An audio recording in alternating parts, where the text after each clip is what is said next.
สวัสดีจ้าพี่น้องมีเรื่องตื่นเต้นเด้อจ้าหลานทรายเพิ่นกวักมือไวเฮ็ดหยังเพิ่นสิเฮ็ดหยังพี่น้องเพิ่นสิอ้างหยังเนาะผ่านรอบมื้อนี้ผ่านรอบลักไปหาหยังป้าพี่น้องป้า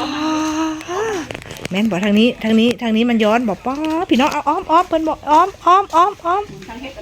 ป้าเราเห็ดแดงก็พี่น้องกำลังกินนมมันยังผู้เขาลักไปหาเห็ดปะเสาร์ย้อพี่น้องค่ะ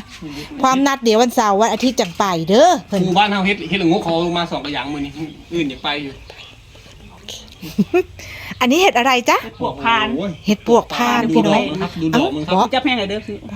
เสาร์ย้อบ่เคยเห็นห้องเห็ดปวกพานบ่แม่นก็ห้องปวกพานเด็กๆคักมาเด้อพี่น้องไปหาคักได้เฮ็ดไข่มาแต่เหิงบ่ลึกลองหาลงมาจะหาลงมาเฮา4 โมงนะมืดมื้อมื้อนี้ฮะมื้อนี้ฮะเก็บได้นี่บ่จักจำหน่ายได้ยังอันนี้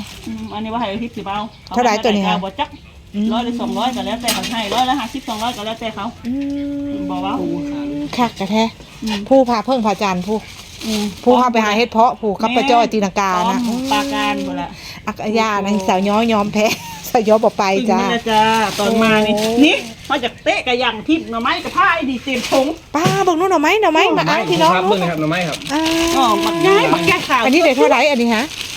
อยู่ซื้อกับที่ขายอยู่30 บาทเห็นสิซื้อกับฮิปขายเพราะว่าซื้อกับที่เอาสาวย้อสิเอาตัวนี้ฮะเอาไว้กินหายจะเอาตัวพูนเลยครับเอาตัวพูนง่ายจักบาทก็ได้เอา10 บาทซะนี่บอกกับจังหวะกันได้จังหวะบอกกับ3มิตรเลยเมื่อนี่อันเห็ดไข่ดอกมันแตกเห็ดไข่ไม่รู้นะเห็ดไข่มึงมันหอมแพงเห็ดไผ่กับบ่จักพี่น้องเอ้ยอันนั้นเตะที่บล็อกเมื่อกี้อันนี้อันใดผู้ใดเตะที่ดอกหมานปูนี่แล้วมันบานเท่ใดเนาะพอเอาไปเฮ็ดเสื้อแล้วอันนี้4 ดอกเล็กเท่ใดยันมันบ่ได้ก็เลยเอาเราเอาแบบอยู่บ่ฮะป้าเดี๋ยวเอาเบิ่งดอกนี้ก็ได้พี่น้องนี่เฮ็ดดอกมะอึใหญ่เฮ็ดดอกมะอึใหญ่นี่ก็พวกเฮ็ดแดงพี่น้องสะอ่อนเด้มันแก่ขายโลละบ่เป็นหยังอดเอาสาวย้อก็อยากไปไม่บ่เขาขายดอกจูมมาพี่เนาะให้เราโลดแดงๆค่ะที่นี่พอแล้วเห็ดวันนี้นะจ๊ะเห็ดวันนี้พี่น้องเห็ดออกอีกแล้วพี่น้องบัดนี้ออกบัดนี้หาทั้งเห็ดเพิ่งเห็ดละโงกเห็ดดินเห็ดแดงก้อเห็ดปวกอย่างเกาะอันนี้เห็ดปวกพานป้าพี่น้องเห็ดไข่เห็ดตะไคร้คิดว่าไปน้ำเขาจุ่มพี่น้องโอเคอดเอาสาวย้ออดเอาด้วยจ้า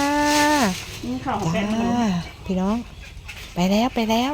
มาอ้างสำนี้แหละจ้า